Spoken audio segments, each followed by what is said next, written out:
Bienvenue, madame, mademoiselle, monsieur, au Vidéorandia du samedi soir.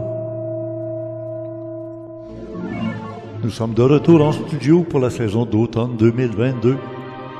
Faisons un tour d'horizon de notre studio que j'habite depuis 1980 et que je vais quitter dans quelques mois. Il y a 1 millier de livres dans les différentes bibliothèques ici. Ce Vidéorandia a été diffusé pour la première samedi le 8 octobre 2022 pour le Vidéorandia numéro 41. Derrière, on voit les tiroirs d'archives des cassettes d'ésotérisme expérimental, plus de 1890 cassettes. Notre invité cette semaine, M. Yann Vannet, président, directeur, fondateur du groupement ufologique Garpin. Et ne manquez pas de regarder dans le club créé 2 heures avec Mado Sauvé. On parle du phénomène extraterrestre, les conspirateurs de l'univers. Tiens, on voit la toile de Rembrandt que j'avais copiée, le philosophe, dans le fond de sa cave. Et des maquettes de soucoupes volantes, dont celle des envahisseurs qui m'avait été donnée par Jean Deflore. Soutien technique, Emmanuel, Stéphane, Jeannot et Donald. Le concepteur du site du club créé, M. François Deschamps, webmaître.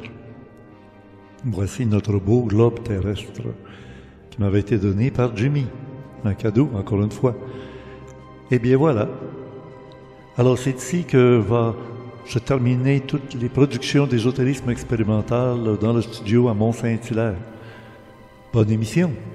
Et oui, nous sommes de retour dans le studio. La saison d'été est terminée, les rencontres jardins, c'est du passé. Les élections viennent de passer aussi, alors on change de planète, on change de monde, je ne sais pas jusqu'à quel point, mais je pense que ça va faire du bien de revenir dans nos derniers retranchements. Pour ouvrir la saison, et non le moindre, Yann Vannet, président, directeur, fondateur du groupement ufologique très connu maintenant mondialement, qui est avec nous pour cette première rencontre. Bonsoir Yann.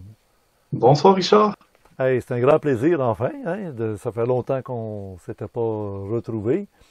Et quand je dis mondialement, j'ai tout à fait raison, parce qu'après avoir publié cette brique, on voit que c'est quand même extrêmement volumineux. C'est formidable. Le travail qui est là-dedans, c'est inimaginable. C'est une compilation très rigoureuse d'un congrès que tu avais organisé à Montréal, à l'université, et qui avait des invités d'un peu partout du monde entier. Ça a été très apprécié. C'est devenu, comment on appelle ça déjà, là? Un document comme ça à la suite d'un congrès? Ce sont des actes de colloque, du colloque qu'on a organisé en 2018. C'était le 2e colloque académique de l'histoire du Canada.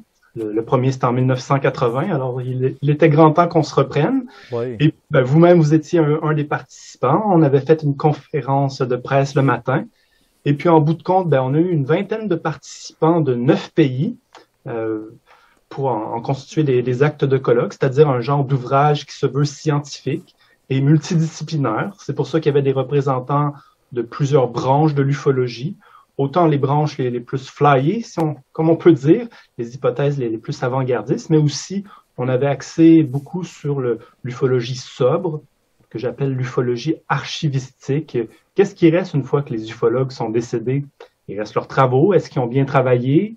Est-ce que c'est consultable pour les générations de chercheurs suivants? Puis qu'est-ce qu'on va faire de toutes ces archives-là qui sont accumulées?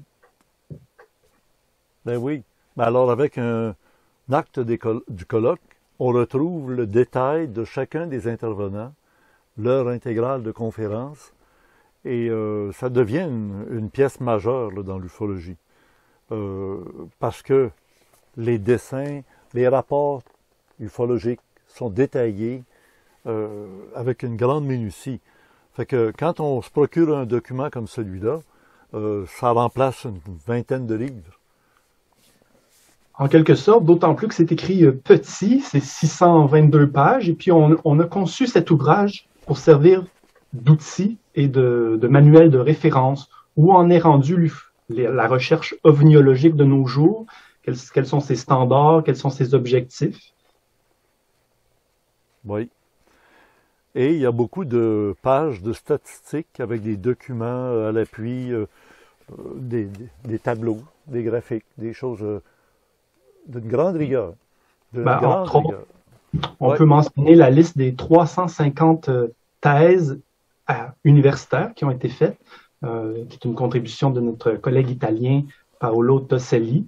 Alors, auparavant, les gens me disaient, oui, mais il n'y a même pas de travaux à l'université là-dedans. Ben, maintenant, c'est faux. On a réussi à Ah faire oui. une liste de 350 travaux d'universités d'une quarantaine de pays, je pense, depuis les années 50. Fait que c'est sûr, c'est souvent des travaux en psychologie, en sociologie, comment expliquer le folklore qui entoure les observations de ces phénomènes mystérieux, mais il y a aussi des travaux qui vont droit au cœur du sujet. Quel est ce véritable mystère derrière les ressemblances entre les observations? Et en plus, notre cher ami Yann Varnet est invité très officiellement dans un très gros congrès qui est présenté par un organisme de renom international aussi. Explique-nous un peu et ça aura lieu quand? Ça me fait plaisir d'en dire quelques mots. Ça aura lieu le 13 et 14 octobre à Toulouse. Nous sommes invités par le Centre national d'études spatiales en France, le CNES, qui est en charge du GEPAN. Le GEPAN, c'est un organisme étatique qui s'occupe depuis les années 80 des observations OVNI en France. Donc, la France, c'est un des rares pays qui a un financement officiel pour ce type de recherche-là.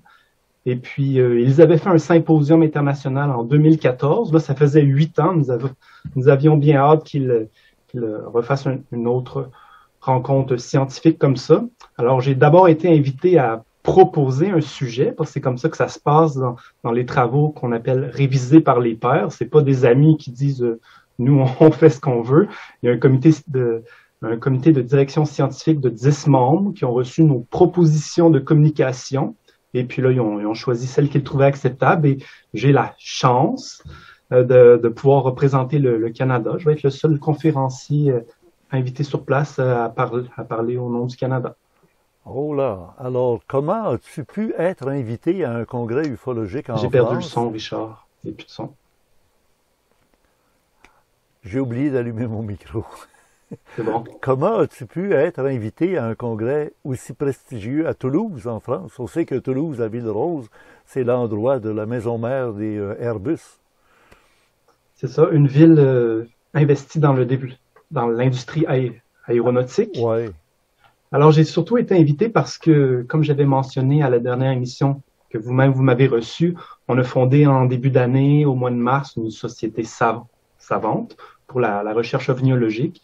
Alors ça a été remarqué au niveau international, comme quoi il se passe véritablement quelque chose au Canada. Notre société savante, de toute façon, elle est internationale. C'est la Société internationale des études transdisciplinaires en ovniologie sur les ovnis. Et puis, c'est une organisation de chercheurs bilingues, francophones et anglophones. On a aussi des gens d'Italie, de la Suisse et d'autres pays comme ça. Alors, ils espéraient avoir un ou deux représentants de cette société savante. Puis, à titre de président, j'ai pu proposer un sujet. Ah, dis-nous un peu plus. Ça en a trop dit ou pas assez, mais il faut savoir.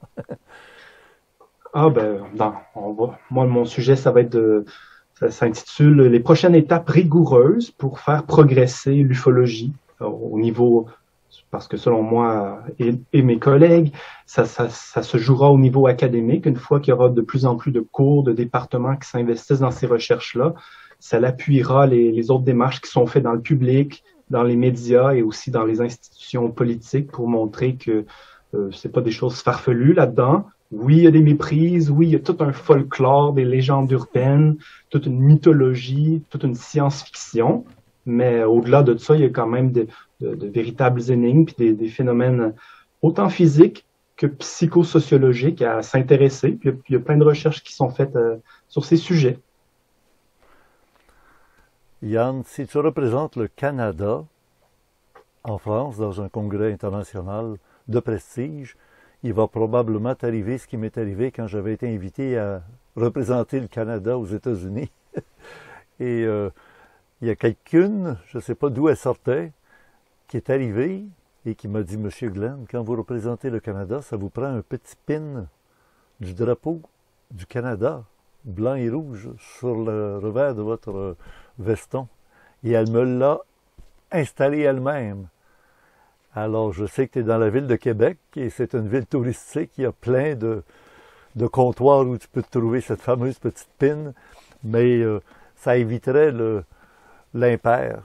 Représentant un pays, c'est très bon d'avoir quelque chose qui identifie bien le pays. Je te fais cette petite recommandation. C'est une bonne idée. Comme tu peux voir, même sur le livre que tu tiens en dessous ou que le sous-titre, on voit le drapeau du Canada et du Québec. Fait qu'en cette semaine électorale, peut-être que j'ai le goût de représenter un autre pays, un pays au drapeau blanc et azur, mais nous faisons toujours partie du grand pays du Canada et puis je me suis engagé à représenter l'ensemble de mes collègues aussi. Fait que je pense que je vais représenter deux nations. Ouais, pourquoi pas. Il y en a. Remarque que c'est mieux de mettre le rouge et blanc au-dessus du bleu et blanc de la province de Québec, ou alors d'en avoir un plus gros pour le Canada puis un peu plus petit pour le Québec, juste pour pas froisser trop de monde. Alors, c'est quand exactement donc ton voyage là-bas et quels sont tes projets? Tant qu'à être rendu en France, tu vas sans doute faire des rencontres avec d'autres ufologues là-bas? Oui, ben c'est le but premier des colloques internationaux. Vous savez, ils nous font pas parler tellement longtemps, hein. C'est 15 minutes pour tous les conférenciers. Personne n'a une préférence plus que les autres. Mais nous sommes habitués dans ce genre de symposium académique. C'est bref, mais c'est très dense. Alors, c'est accompagné d'images. Et puis, justement, ça permet d'entendre de nombreuses personnes dans une même journée. Et puis, en marge de ces événements-là, c'est là que se passe le véritable congrès, hors des feux des projecteurs, où il y a des nouvelles collaborations, les projets qui sont en cours, qui sont parlés entre les... Donne-moi des noms là, que tu pourrais rencontrer, que tu espères rencontrer. Bien, à Toulouse, on va rencontrer des gens de nombreux pays, surtout européens, mais il y aura quand même des gens des États-Unis, comme le représentant d'une association d'aviation, Ted Rowe. Il y aura aussi Jacques Vallée, un représentant du Chili, et puis surtout des Européens qui proviennent de l'Italie, de la Suisse, de la Belgique, de la France. Il y aura aussi le grand ufologue sceptique qui a participé à mon livre aussi, Vicente Juan Ballester Olmos, qui est très respecté. Ça fait 50 ans d'ufologie qu'il fait. Il est connu sous le nom du projet Photo4. Ça veut dire les catalogues des photos d'OVNI, photos avec un F. Et puis mes autres collègues, on peut penser aussi à Eduardo Russo, qui est un des principaux ufologues italiens, qui représente le Chizu, et plein d'autres personnes que je vais pouvoir rencontrer. Ça m'a l'air pas mal des représentants du monde occidental, mais est-ce qu'il y en a... Pas de son. Est-ce qu'il y en a au-delà de l'Occident, parce que ça m'a l'air d'être surtout des Occidentaux, ceux dont tu me parles, mais est-ce qu'il y en a de Chine, du Japon, de Thaïlande, des Indes, parce que la planète Terre est visitée sûrement pas seulement d'un côté par les extraterrestres ou par le phénomène OVNI, il ne faut pas dire hey, scandale et sacrilège, parler de soucoupe volante et d'extraterrestres. Il paraît que c'est pas la même chose, c'est sûr. C'est des vaisseaux, c'est des phénomènes. Des pans. Mais... Des pans, comme le GEPAN appelle cela, des phénomènes aériens ou aérospatiaux non identifiés. Oui, c'est ça. Pour répondre à ta question, certainement qu'il y aura des gens de d'autres pays. C'est simplement pour les conférenciers principaux, c'est surtout des gens de l'Occident. Mais il y aura aussi un second pan. Allons-y dans les pans, oui. Des phénomènes aériens non identifiés qui vont être installés dans le corridor, là, à côté. Il y aura une seconde exposition à l'événement qui consiste, comme dans les expositions dans les sciences pures, alors ce sera des posters scientifiques. Et à cet égard, il y aura M. Marc Leduc du Québec, un des membres fondateurs du UFO Québec. Et puis, il y aura aussi toutes sortes d'invités internationaux qui seront là à titre d'auditeurs. D'ailleurs, tu as eu une rencontre à Québec, il n'y a pas longtemps, ce qu'on appelle les soupers ufologiques du Garpin. Oui.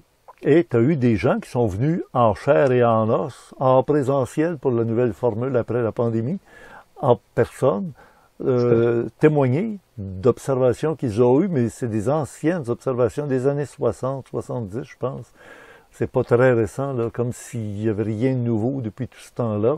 Mais ils prennent du temps avant de dévoiler. Puis là, ben, ils se sont mouillés en affichant leur identité, on les voit. Puis ils disent qu'est-ce qu'ils ont vu. Est-ce qu'on peut en regarder quelques-uns, Yann, tu es d'accord? Tout à fait. Alors, allons regarder à cette rencontre du souper ufologique. De quelle date? Du début de septembre, le 9 septembre dernier. 2022. Parfait, on les écoute. Dans le coin du Galerie de la Capitale, dans le parc de l'Escarpement, pas loin de Le Bourgneuf, je regardais vers le ciel, il faisait nuit, puis je voyais 3 lumières bleutées qui ressemblaient à des étoiles au loin, mais ils bougeaient, puis ils restaient toujours dans la même forme d'un triangle isocèle. Puis je voyais le triangle parce que la couleur se détachait du reste du ciel. C'était comme plus foncé que le reste du ciel, puis le triangle, il faisait comme ça, comme ça. Mais lentement, là, il bougeait comme ça. Ça, c'était la première fois que j'ai vu quelque chose de vraiment spécial, puis j'ai vraiment remarqué le triangle tout au long de ma marche pendant environ une dizaine de minutes quand je rentrais chez mon père. Plus tard, peut-être 2 ans plus tard... Un instant. Oui? C'est déjà assez impressionnant de voir un triangle comme ça. Quand tu dis qu'il bougeait de même, est-ce qu'il était à l'horizontale, il était à la verticale, en oblique? Il était à l'horizontale, je dirais, ouais. Refais-nous le mouvement qu'on comprenne bien. C'était comme, je le voyais dans le ciel, comme s'il était... comme s'il planait au-dessus, puis il bougeait comme ça. Il a fait ce mouvement-là combien de fois? Environ... il le faisait assez lentement.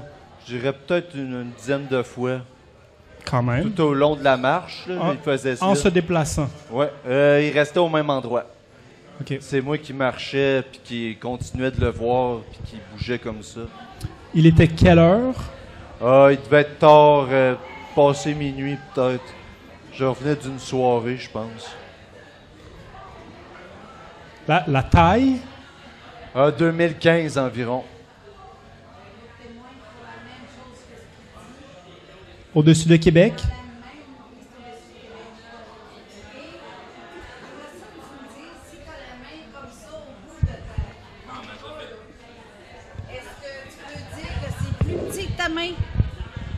Est-ce que c'est plus petit que ta main?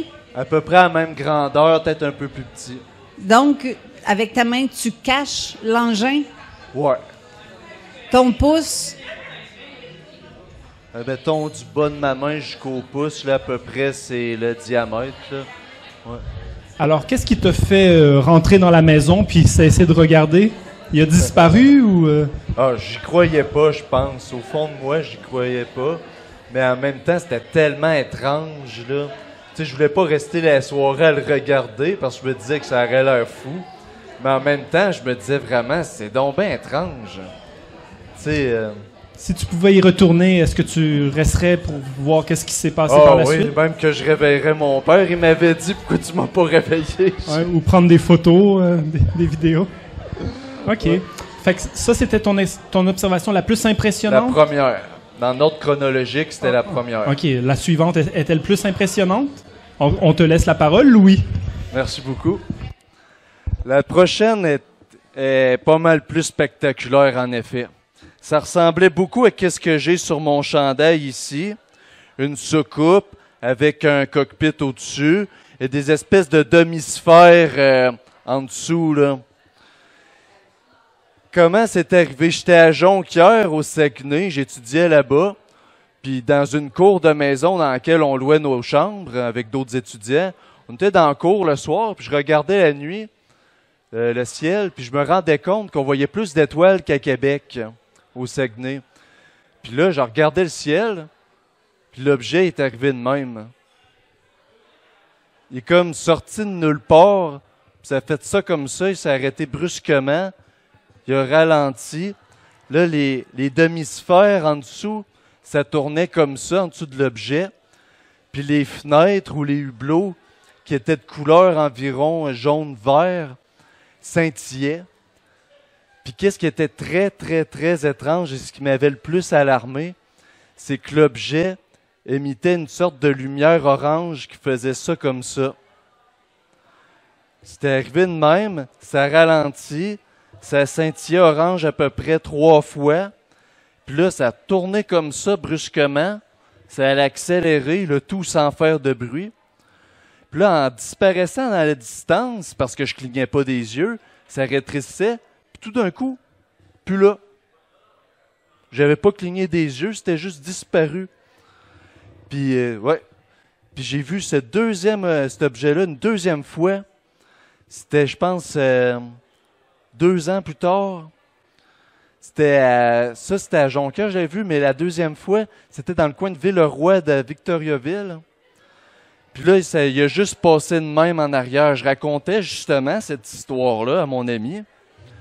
Puis derrière mon ami, j'ai vu l'objet qui a passé de même. C'était au coucher de soleil à peu près, fait qu'il faisait plus jour que la première fois que je l'avais vu. Puis là, il a passé vraiment à basse altitude, à peu près, un peu plus au-dessus des arbres. Puis là, j'ai dit à mon ami, « Hey, regarde, il est là! » J'en revenais pas, il s'est reviré. Puis je sais qu'il l'a vu, parce que sa tête a suivi l'objet à la même vitesse. Puis il m'a répondu après en se tournant vers moi, quand l'objet était plus en vue. Il a dit « Ouais, c'était fucké. » Il avait l'air très troublé. Mais plus tard, ça, c'était un ami très sceptique, là. Puis plus tard, il a complètement nié qu'il l'avait vu. Mais moi, je me souviens de sa réaction, puis sa tête avait suivi l'objet. Donc, il avait vu quelque chose. Ouais, même couleur, même forme. Puis dans ce temps-là, je connaissais pas grand-chose aux ovnis. Mais plus tard, j'ai appris sur les Foo Fighters. Puis justement, il y a pas tant longtemps, j'écoutais la série Projet Blue Book qui passait à Historia. Là, j'en avais des frissons dans le dos quand ils s'en vont interviewer les pilotes là, qui ont vu les Foo Fighters puis qui disaient la couleur que ça scintillait. Puis qui n'étaient pas sûrs si c'était les Allemands ou si c'était les Russes ou si c'était les Chinois. Puis là, c'est là que ça m'a vraiment marqué, je dirais. Là. Louis, j'aurais une question. Oui. Là, je regarde ma soucoupe. Tu vois ma soucoupe dans le même sens qu'il est, ce que tu as vu.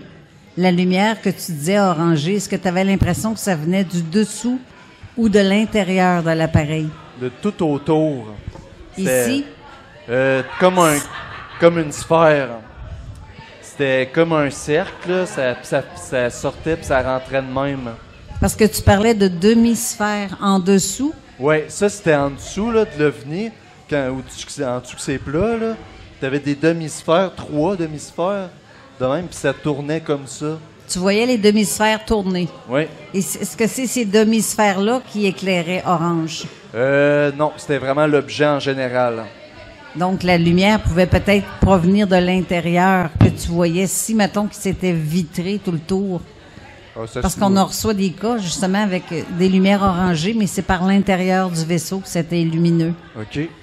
Mais tu parlais tantôt de lumière jaune.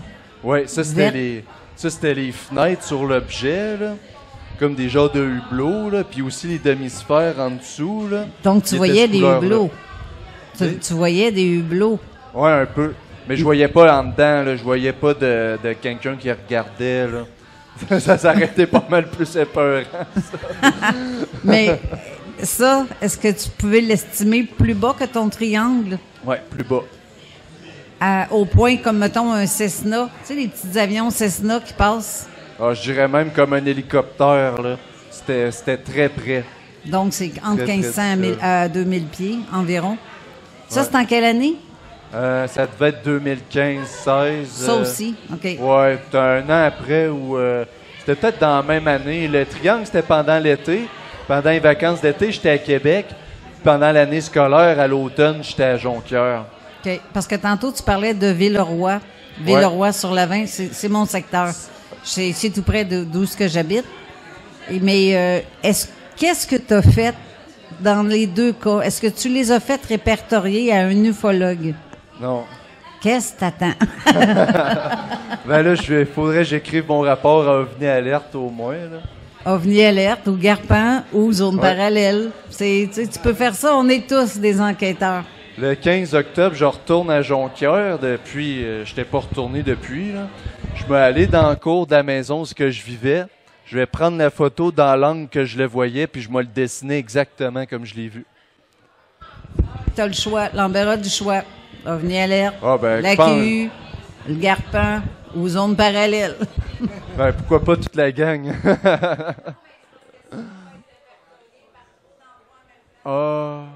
OK.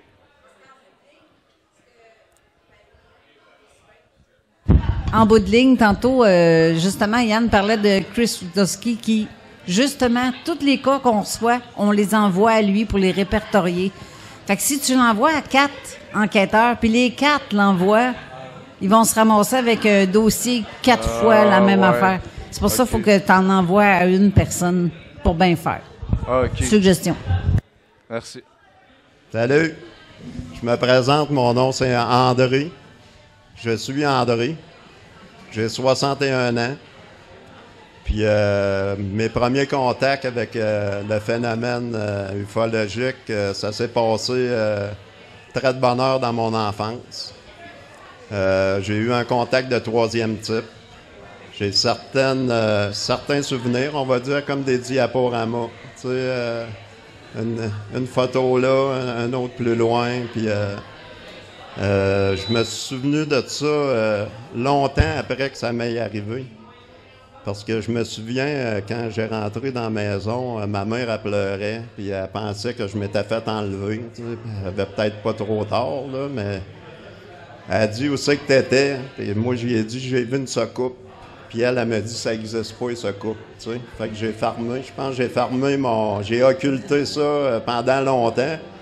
Mais à un moment donné, pendant que je méditais, pendant que je me connectais, j'ai eu ces 3 flashs-là.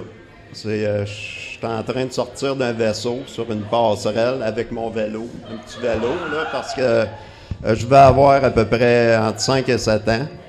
J'étais trop loin de la maison chez nous pour cet âge-là. Puis à un moment donné, je me vois sortir du vaisseau.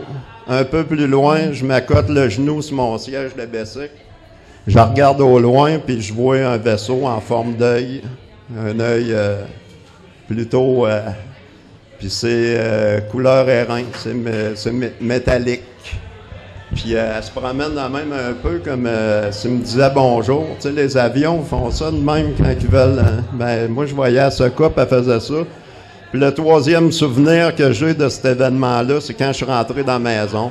Ma mère avait appelé la police, c'était dans le temps de Léopold Dion, là, il enlevait des enfants, puis elle était sûre que je m'étais fait enlever. J'ai arrêté, à l'âge que j'avais là, j'aurais été supposé d'être autour de la maison chez nous, mais j'étais rendu à peu près à 1,5 km de la maison. Puis ça, c'est mon premier contact. Mon deuxième, c'est au Manitoba. J'avais 17 ans. Je chauffais des trucks à patates. Puis là-bas, l'horizon, elle se marie avec les nuages parce que c'est planche, hein? C'est pas de montagne là-bas. Puis on voit bien loin, tu sais, la vision se ferme. Puis à un moment donné, quand je m'en venais avec le camion, j'ai vu je vais me mettre dans le même sens que vous autres, OK? Il y avait un nuage, le côté du nuage, le dessous. Puis là, il y a un œil foncé. Une soucoupe, là, c'est venu circulaire comme ça, puis c'est rentré dans le nuage. J'ai eu à peu près, moi je dirais, entre 10 et 20 secondes pour le voir. Puis je suis resté tellement bête quand j'ai vu ça, là, que j'ai même pas downshifté mes vitesses. J'ai pogné la clotte, j'ai arrêté les breaks.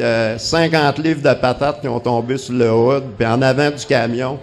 J'ai ouvert la porte, puis là, je la revoyais rentrer, puis je le perdais, puis tu sais, un peu comme s'il se cachait dans le nuage.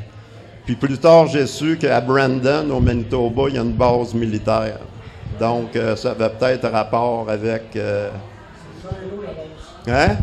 Shiloh, bon, ben c'est ça. Puis au début, on était à Carberry, mais plus que la récolte avançait, plus qu'on s'éloignait de l'usine de patates, où ce qui transformait les patates.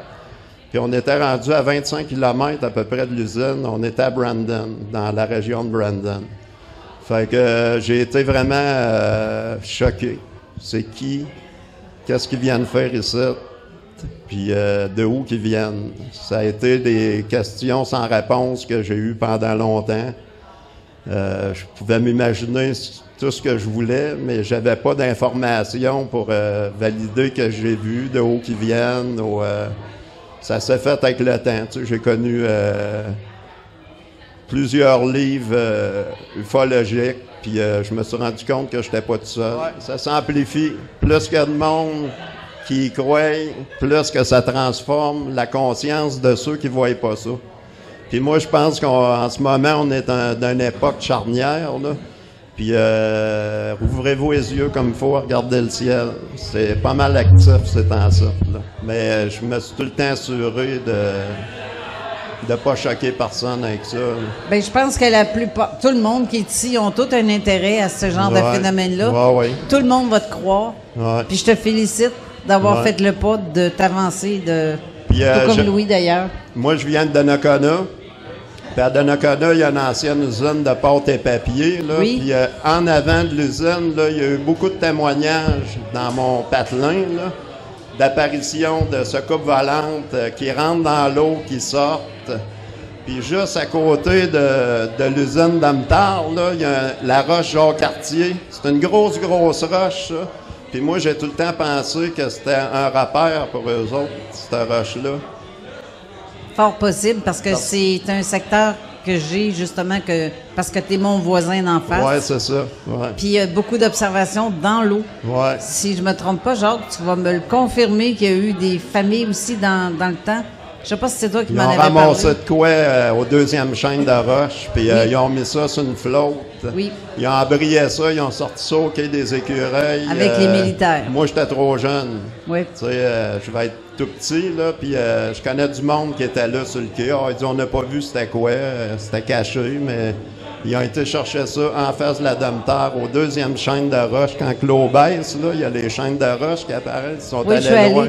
Je suis allé avec... Puis des chasseurs de canards dans ce coin-là, Danny Capagna, à un moment donné, il en a vu. Tu sais, il y a plusieurs témoignages. Monsieur Noël, il ne croyait pas aux soucoupes volantes, puis quand il est revenu dans la maison, là, chez eux, il était vert. Il avait eu peur, là, tu sais, il avait vu rentrer une lumière dans le fleuve, dans l'estuaire de la Jacques-Cartier, là, tu sais, où est la rivière Jacques-Cartier. En tout cas, moi, j'y croyais. En tout cas, moi, j'y crois. Quand même.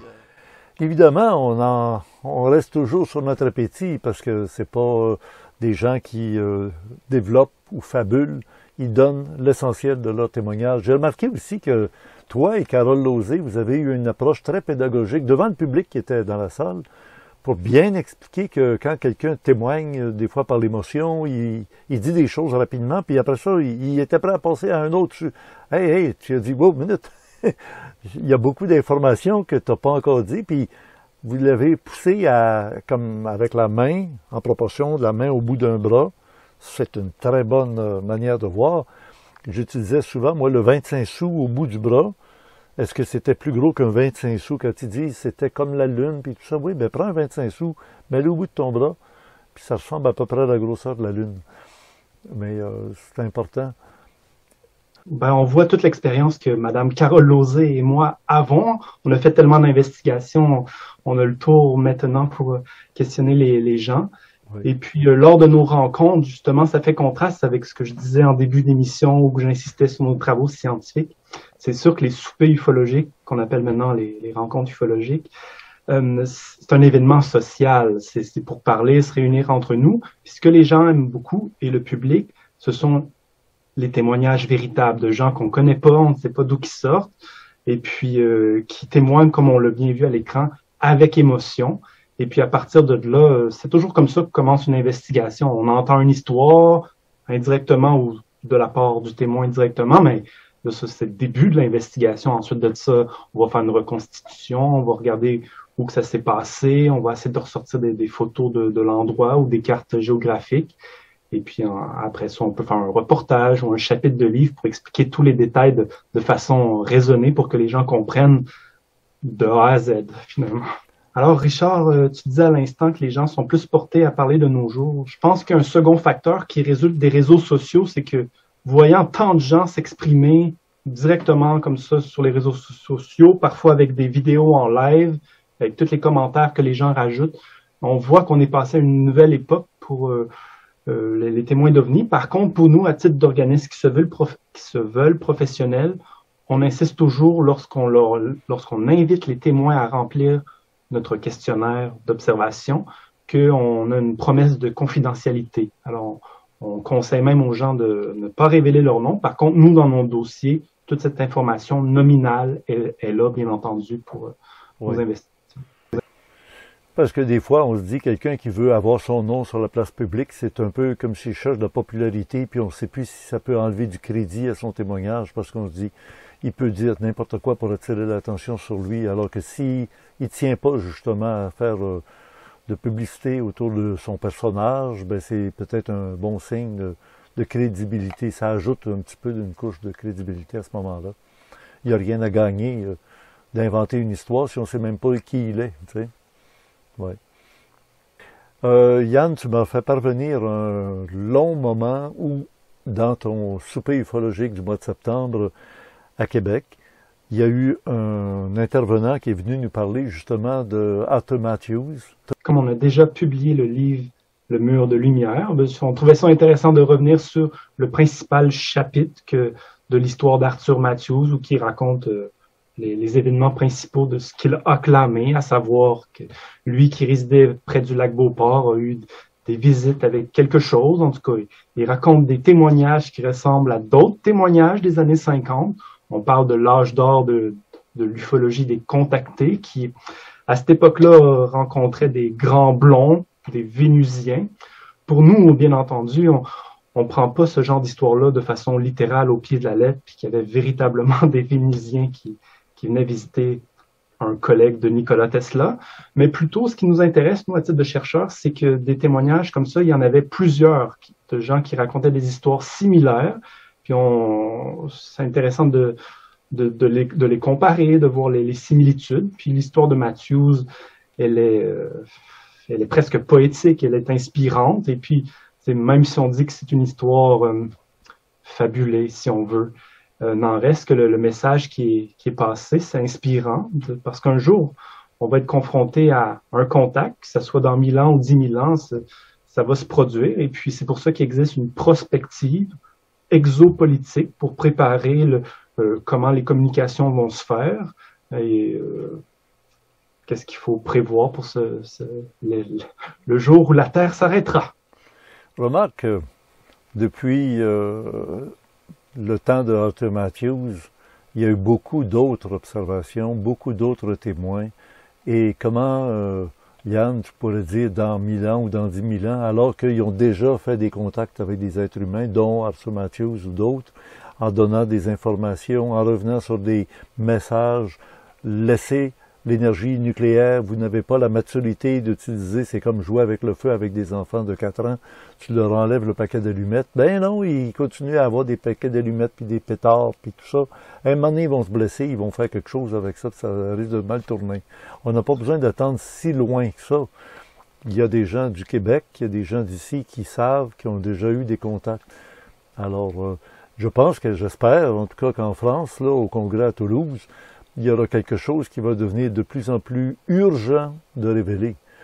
Déjà pour 2023, il y a des événements majeurs qui vont se produire et ils ne seront pas indifférents. Quand on entend quelqu'un qui est prêt à peser sur le bouton de la bombe atomique, là, pour... tu as bien raison de mentionner que ça a été une constance des contactés depuis les années 50 jusqu'à nos jours. Merci de confirmer, Yann, oui. Ou que moi je les appelle les personnages des scénarios d'expériences vécues. Hein, ouais. Je rappelle, je fais partie après tout des sceptiques du Québec. Je suis un chercheur très terre à terre, mais moi je ne rejette pas ces histoires-là. Elles m'intéressent grandement, sans les prendre littéralement, parce qu'il y a trop de similarités. Alors, il faut les expliquer. C'est pour ça que je fais appel à des notions comme de personnages, de scénarios, mais justement, le message que les contactés reçoivent, ça a souvent été des messages écologiques, des messages éthiques et moraux,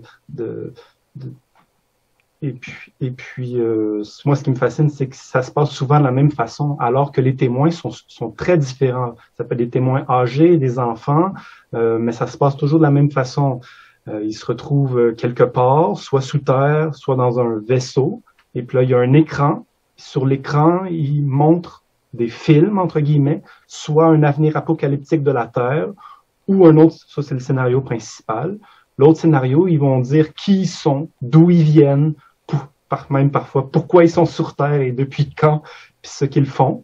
Et puis, ce qui est intéressant, c'est lorsque il y a deux témoignages qui se ressemblent, alors que les témoins ne s'intéressent pas à l'ufologie, ils ont eu une expérience d'un rêve bizarre une fois dans leur vie, ils n'en ont pas eu d'autres. Alors, qu'est-ce qui fait que des gens normaux racontent soudainement qu'ils ont vécu un rêve qui n'était pas un rêve, qui ressemble à d'autres histoires de d'autres personnes qu'ils connaissent pas? Juste psychologiquement, c'est intéressant. Oui. Puis, on parlait d'Arthur Matthews, même dans son livre The Wall of Light, il raconte la déconfiture de la région du lac Beauport, où ça va devenir un lac desséché. Il voit des Asiatiques qui circulent, il voit que les arbres ont été complètement détruits. Oui. Pardon? Ben, ça c'est un chapitre particulier là, dans l'histoire d'Arthur Matthews. Parce que on réalise à quel point on est l'autruche ou la moutruche, comme dirait l'autre, là, c'est-à-dire des moutons autruches. Tu sais, on veut tout pas rien voir, on veut pas en entendre parler. Ça nous fait peur, parle pas de ça. J'ai reçu dans mon club créé une dame qui a été formidable. Dans le club créé, il y a des informations et des révélations qu'elle fait parce qu'elle fait partie d'une société amérindienne où des sages, qu'on appellera des chamans, ou des medicine men, ou des femmes qui ont des dons de voyance, qui ont des contacts avec ce phénomène-là, et il leur rapporte l'imminence d'une catastrophe. Bon, disons-le comme ça pour le moment, là, mais c'est imminent. Et quand moi je disais bring out your dead, ding, ding, ding, comme disait là, le groupe humoristique anglais, ben c'est ça. Ça va être sortez vos cadavres, puis ils avertissent bien les gens, même au gouvernement d'Ottawa, ils montent au Parlement, le drapeau, la fleur d'érable rouge, les feuilles d'érable sont rouges présentement, c'est à l'automne quand elles tombent. Ben oui. Dans le ministère des Affaires indiennes, puis juste à côté, il y a un gros édifice, puis elle dit tout va s'écrouler, puis elle avait les yeux fermés, puis là, elle a regardé dehors à travers la vitre, puis elle voyait l'édifice, puis elle a fait, parce qu'elle l'a vu s'écrouler, parce que les autres sont capables de voir des visions à distance ou des visions, des prémonitions. Elle voyait l'édifice du gouvernement en train de s'écrouler. Puis elle a dit, puis je leur dis de ramasser beaucoup de bois. Puis elle me regarde en insistant, là, puis elle me regarde dans les yeux. J'ai dit, pourquoi tu me dis ça? J'ai dit, ben le bois, pour chauffer, faire cuire sa nourriture. Elle dit oui. Puis elle dit, pour brûler les corps. Elle dit, il va en avoir partout. Elle dit, vous êtes mieux de vous préparer. Ça a correspondu à mon ressenti. Ça m'a comme confirmé dans ce que je sentais qui s'en venait, là. Ben oui. Alors, il y a une réalité et j'ai hâte de savoir, après ton tour à Toulouse, en France, tu vas revenir à l'émission, nous donner un compte-rendu de comment ça s'est passé, qu'est-ce qui a été dit. Ben, certainement, ça va me faire plaisir. Peut-être que j'aurai des segments inédits filmés avec des gens en marge de l'événement, on verra.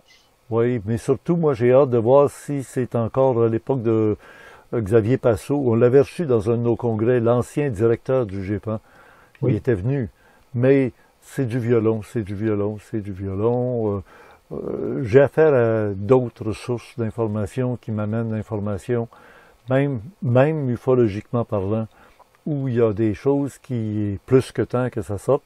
Moi, je sais que j'aurai le feu vert de dévoiler des informations à partir de janvier seulement, mais ça ne durera pas longtemps, 2 mois.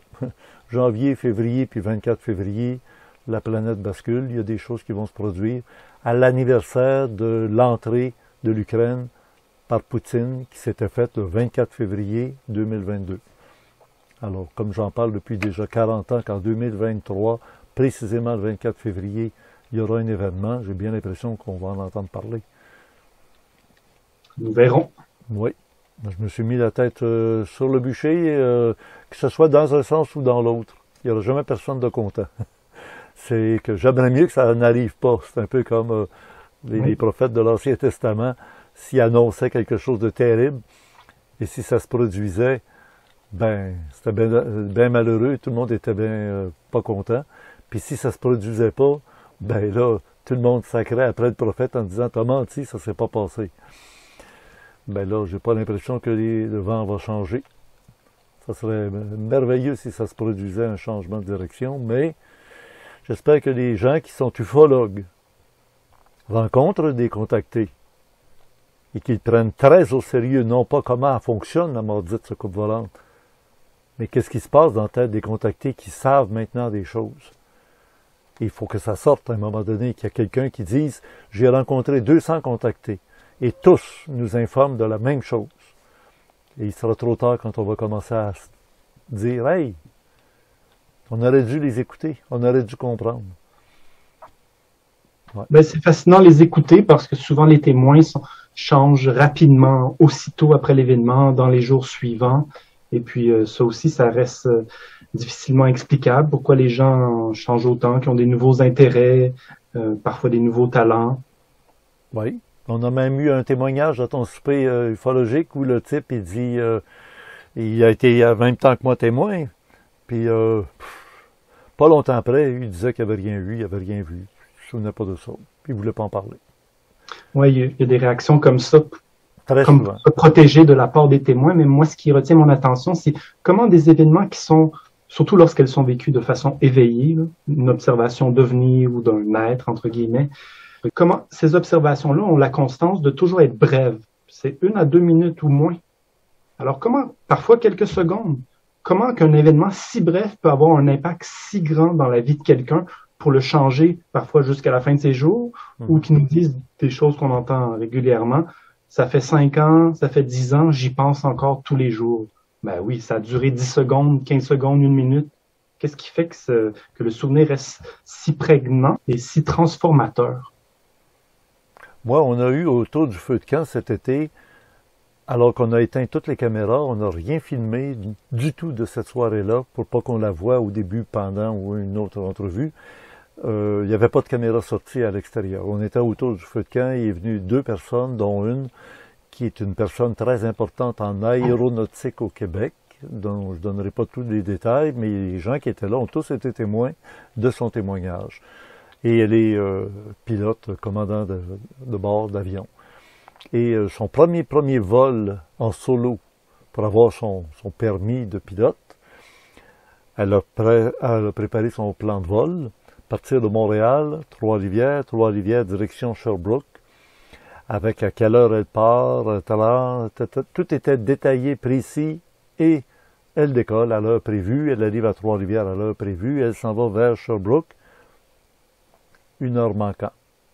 Ils étaient sur le bord de peser sur le Mayday pour envoyer des avions de recherche sur le trajet qu'elle devait suivre, qu'elle a suivi et qu'elle ne s'est pas rendu compte.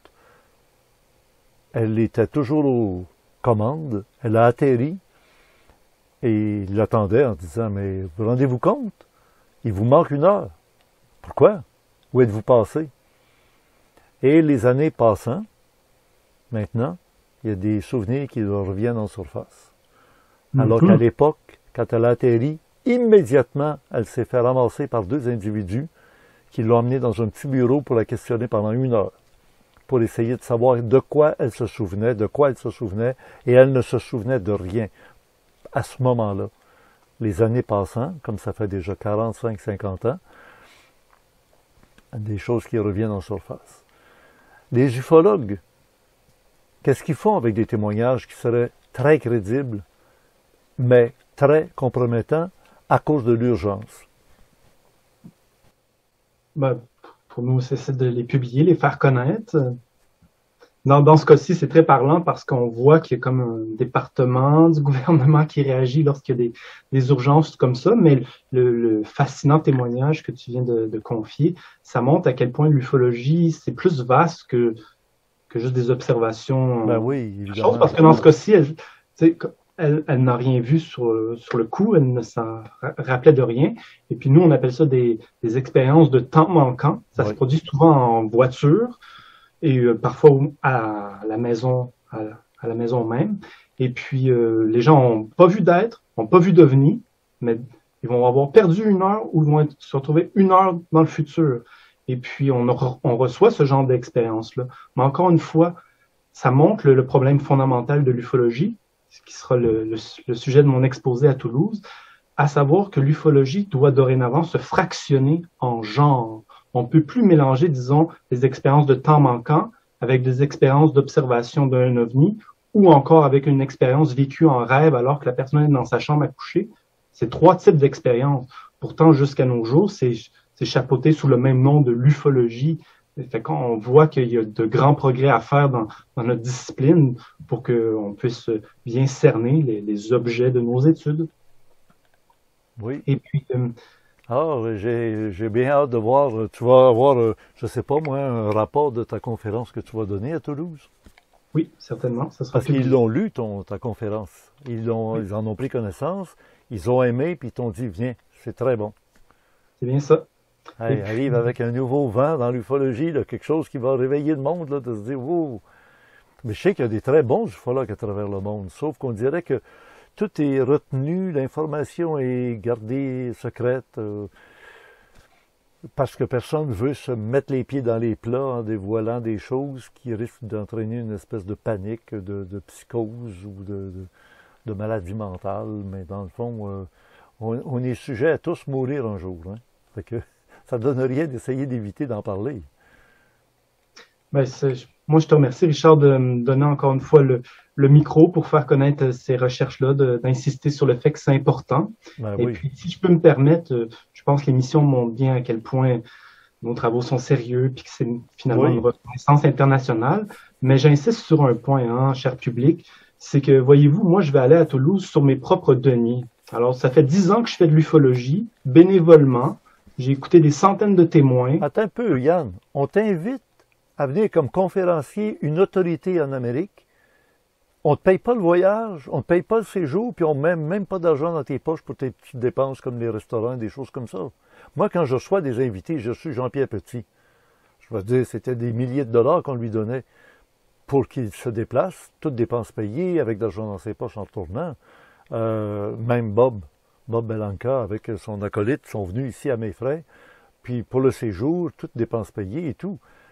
Hey, c'est quoi ça, là? Et puis le GEPAN, c'est quand même pas un organisme à but non lucratif, là. Puis écoute, c'est un département d'État.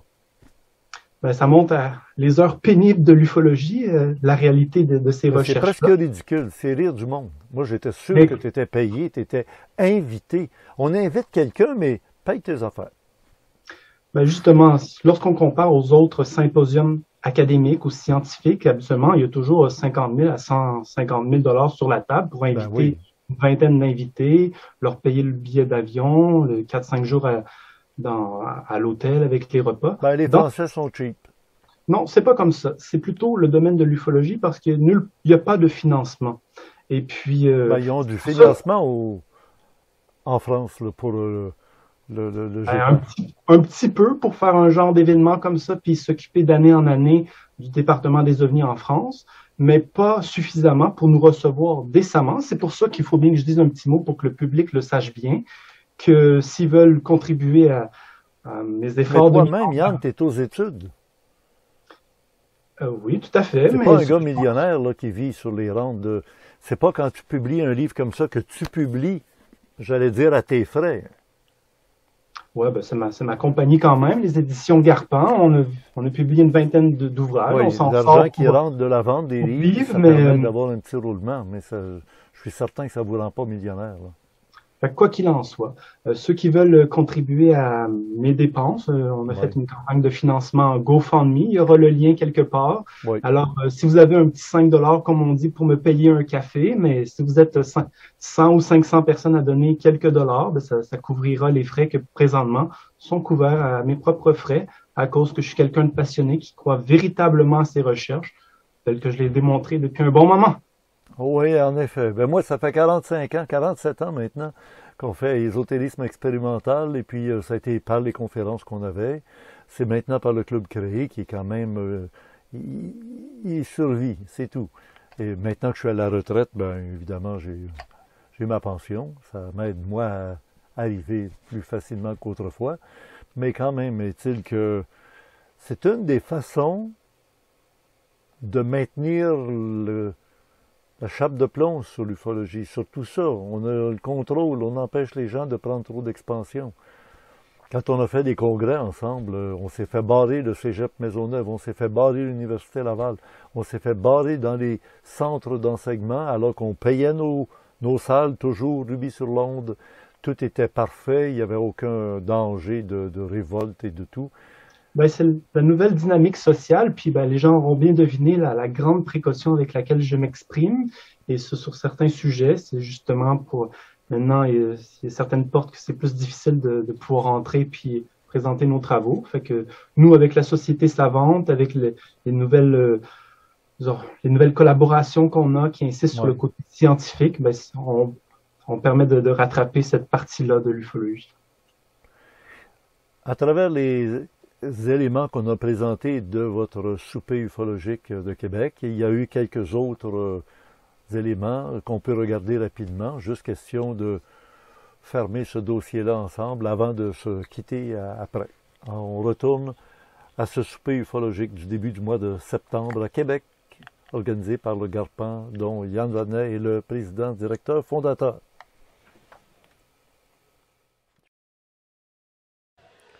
Dû au fait que mon histoire couvre plusieurs visites du vaisseau spatial, je condense, pour des raisons d'espace, ces détails en un récit, et je laisserai donc de côté les dates. Il est suffisant de dire que la première visite se produisit au printemps 1941, avec des atterrissages répétés environ chaque 2 ans, jusqu'en 1961, qui à ce jour inclut le dernier atterrissage. Ces atterrissages eurent lieu sur ma propriété de 100 acres, dans le creux d'un large pré, formé par la pente du versant de la montagne à l'arrière et l'élévation du terrain à l'avant. Cette nuit-là, j'allais tôt au lit, mais je n'arrivais pas à m'endormir. Un sentiment oppressant de quelque chose d'étrange et d'éminent fondit sur moi comme un voile. Finalement, je me levai et m'habillai. Je sortis dehors et regardai en haut dans le ciel, mais tout ce que je pouvais voir, c'étaient les étoiles étincelantes en toute brillance. Je retournai à la maison et m'apprêtai à lire, mais pas pour longtemps, car soudainement, le signal d'alarme du Teslascope sonna d'un ton perçant. Je courus dehors et, au début, je ne vis rien, excepté les étoiles étincelantes. Ensuite, je remarquai quelque chose de curieux vers la montagne. La montagne apparaissait plus foncée qu'à l'habitude, et elle l'était en effet. Un grand objet le couvrait presque en entier. Je commençai à marcher vers lui, et, comme je m'approchais de notre grange, je fus soudainement confronté à 2 personnes. Ces 2 hommes mesuraient près de 6 pieds de taille, et, dans la brillante lumière étoilée, je pouvais discerner leurs yeux bleus brillants et leurs cheveux dorés. Toutefois, ce qui me frappa le plus était que ces êtres irradiaient d'une aura de santé parfaite et de bonheur. Je sentis immédiatement un sentiment de bonne volonté émanant d'eux qui éloigna toute peur que j'aurais pu avoir à ce soudain rendez-vous. Ils étaient vêtus de combinaisons grises et d'une certaine façon, je sus alors qu'ils étaient des êtres venus de l'espace. Je remarquai avec intérêt que chacun était nu-tête, sans casque ni appareillage, et pourtant, ils semblaient n'avoir aucune difficulté à respirer l'air terrestre. Depuis, on m'a questionné à propos de ces gens de l'espace, à savoir s'il y avait quelques différences physiques avec les hommes de la Terre, et je peux seulement dire que je n'en ai vu aucune. Ensuite, l'un d'eux me parla dans un très bon anglais, disant Bonjour, Arthur Matthews. Pouvons-nous aller avec vous dans votre atelier? Si cela fut une surprise, une plus grande allait suivre, puisqu'il poursuivit. Nous sommes de la planète Vénus, et nous sommes venus pour voir ce que tu fais avec les inventions de Tesla. Complètement sidéré, je pus seulement balbutier. Comment suis-je supposé croire que vous êtes venu de Vénus? Celui qui semblait être le meneur me répondit calmement. Quand tu verras notre vaisseau, tu le croiras. Mais avant que nous y allions, je ferai une esquisse de la machine anti-guerre de Tesla. Personne sur Terre, sauf toi, ne connaît ton secret. Cela te convaincra-t-il? J'acquiesçai et l'ai mené à mon atelier. En quelques coups de crayon, il dessina une esquisse que je pus seulement accepter comme la vérité. Une brève inspection et explication du travail que je faisais sur les appareils de Tesla s'ensuivit. Aucun commentaire ne fut fait et on me laissa assumer qu'ils étaient satisfaits de mes efforts. Visite du vaisseau-mère X-12. Les deux Vénusiens dirent ensuite qu'ils m'invitaient à leur vaisseau spatial.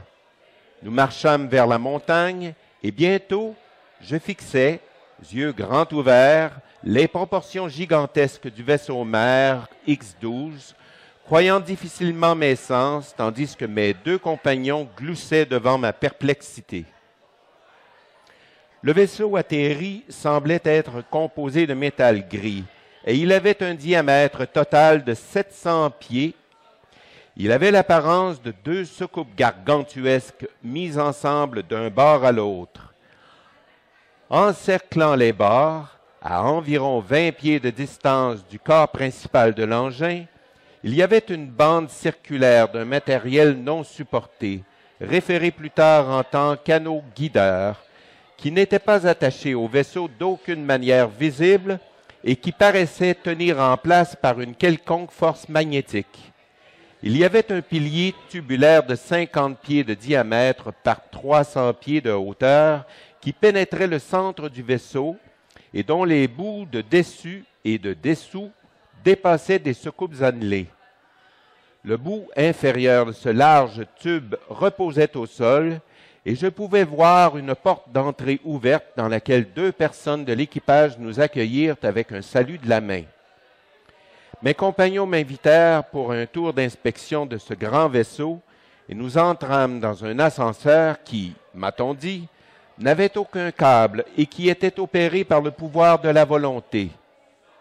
Nous nous arrêtâmes d'abord au premier niveau qui était dévoué à l'entreposage de quelques 24 petits engins spatiaux que ce vaisseau-mère transportait, en plus de véhicules terrestres et d'autres équipements. Le second niveau comprenait les quartiers d'habitation de l'équipage, des jardins, des aires de récréation, des salles d'études et un hall de rencontre. Les quartiers d'habitation étaient des compartiments pour personnes seules ou pour des couples mariés, car l'équipage était composé des deux sexes. Chacune de ces unités comprenait un petit corridor, un grand salon, une chambre, une salle de bain avec toilette et un vestiaire d'entreposage. Toutes les pièces étaient tapissées avec une forme de plastique moulé et les murs étaient ornés de belles peintures. Je découvris que le mur extérieur du salon était en fait transparent, donnant une vue entière de l'espace à l'extérieur du vaisseau. La porte extérieure de chaque appartement menait à un petit jardin parsemé de fleurs. À ce point de la visite, je commentai le manque de cuisinettes dans ces unités d'habitation et je fus informé que les Vénusiens ne gâchent jamais leur nourriture en la cuisant. Ils font croître leurs propres produits à bord et les consomment frais. Nous arrivâmes ensuite à l'aire de récréation qui était couverte d'un gazon artificiel sur lequel plusieurs membres de l'équipage jouaient à un jeu ressemblant au basket-ball. Ceci me donna l'opportunité d'examiner ces Vénusiens de plus près, et je remarquai qu'ils variaient de 5 pieds 6 pouces à 6 pieds en taille. Ils avaient les yeux bleus, une peau au teint bronzé et leurs cheveux variaient du blond doré au brun rougeâtre. Ils apparaissaient tous en santé rayonnante et leurs yeux étincelaient avec une joie de vivre naturelle. Montant au 3e niveau, je trouvais que c'était le secteur horticole où toute leur nourriture produite était cultivée. Il y avait des jardins plaisants où l'équipage relaxait et mangeait leur nourriture. Le 4e niveau se divisait en un entrepôt d'autres petits vaisseaux éclaireurs, de matériaux lourds, d'une réserve d'eau, etc., et en plusieurs ateliers.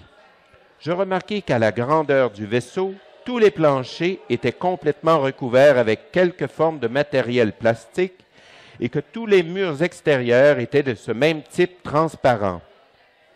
Sur chaque mur, il y avait un écran de visionnement circulaire, quelque chose comme une télévision, montrant une vue entière de l'espace extérieur et de la position exacte du vaisseau X-12 en relation avec les autres planètes et sa trajectoire directionnelle dans l'espace.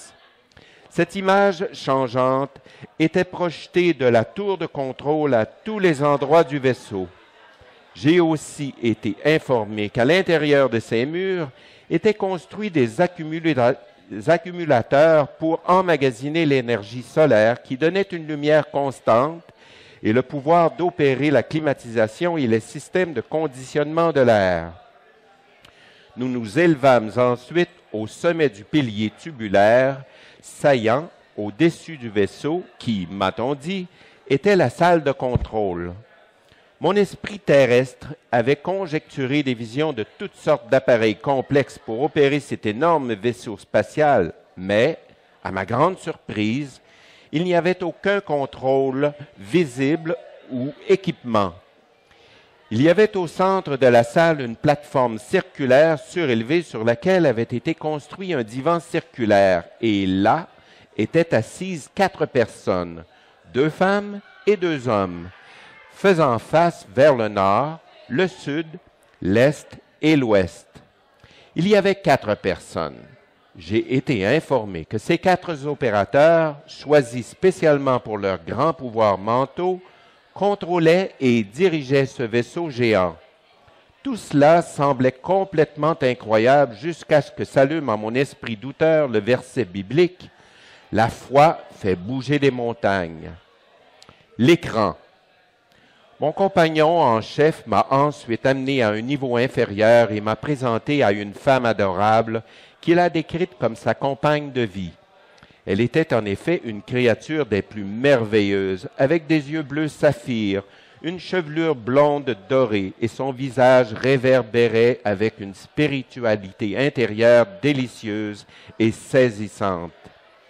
Il s'est tenu à côté d'elle et a simplement dit « Tu peux nous appeler Franck et France, car nous sommes la vérité. » Je remarquai que la fille était assise devant un grand écran vide et qu'une autre merveille m'était réservée, puisqu'elle démontra son habileté à projeter dessus des formes de pensée auxquelles elle pensait, qui apparaissaient sur l'écran comme des films vivants. À ma surprise, elle me montra une photo de moi-même qui sortait de ma maison, suivie par la scène dans mon atelier quand je parlais avec les visiteurs de l'espace. S'ensuivirent des images de Vénus, de son peuple, de ses maisons et villes, et je me tenais simplement là, stupéfait par sa beauté naturelle. Ensuite, un étrange phénomène eut lieu. Je sais que cela sonnera aussi incroyable que cela le fut pour moi sur le coup, bien qu'il y a beaucoup de choses que nous ne connaissons pas à propos du pouvoir de l'esprit sur la matière. Pendant un moment, j'étais parfaitement conscient que moi, Arthur Matthews, me tenais debout, dans ma forme physique, dans un vaisseau spatial atterri au lac Beauport, quoiqu'en même temps je devenais une partie vivante des scènes projetées, me mélangeant avec les gens de Vénus à des millions de kilomètres de distance. Il y avait là, en effet, un grand mystère, car je ne pouvais pas simplement les voir, mais je pouvais les ressentir autant que si j'étais vraiment là, encore aussi bien qu'en esprit. Il semblait que je me tenais au bord d'une vaste dépression géographique en forme de coupe. Sur chaque côté s'élevaient des piliers de basalte.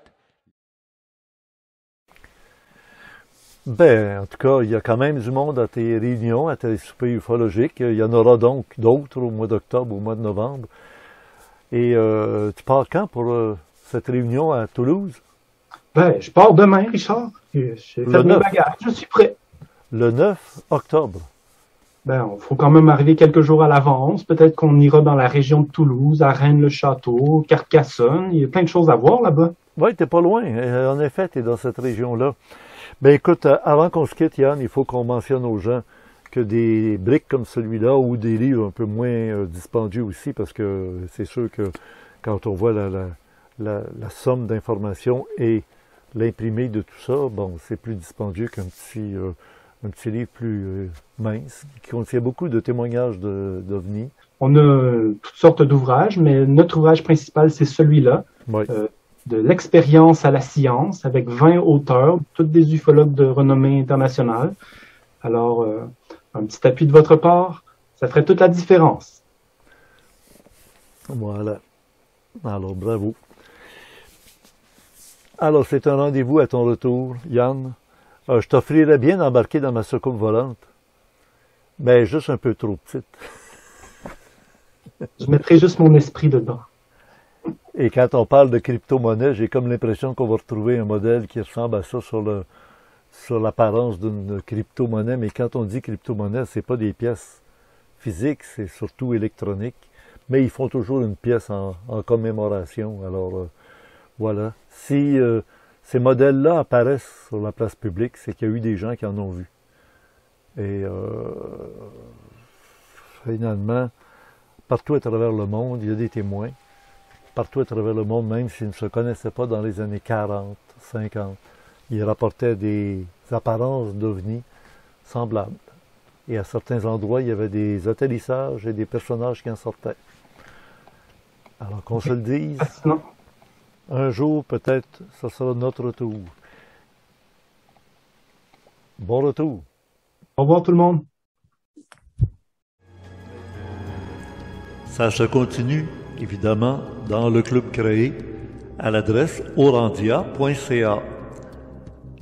Et pour nos abonnés du mois de septembre, il y a donc ce prolongement à cette rencontre avec Samuel, le jeune visionnaire du politique pour le Québec. On peut voir qu'on a encore beaucoup d'alternatives disponibles au Québec. Et aussi dans le club créé du mois de septembre, 2 heures avec Mado Sauvé qui sont déjà disponibles sur le thème Les conspirateurs de l'univers.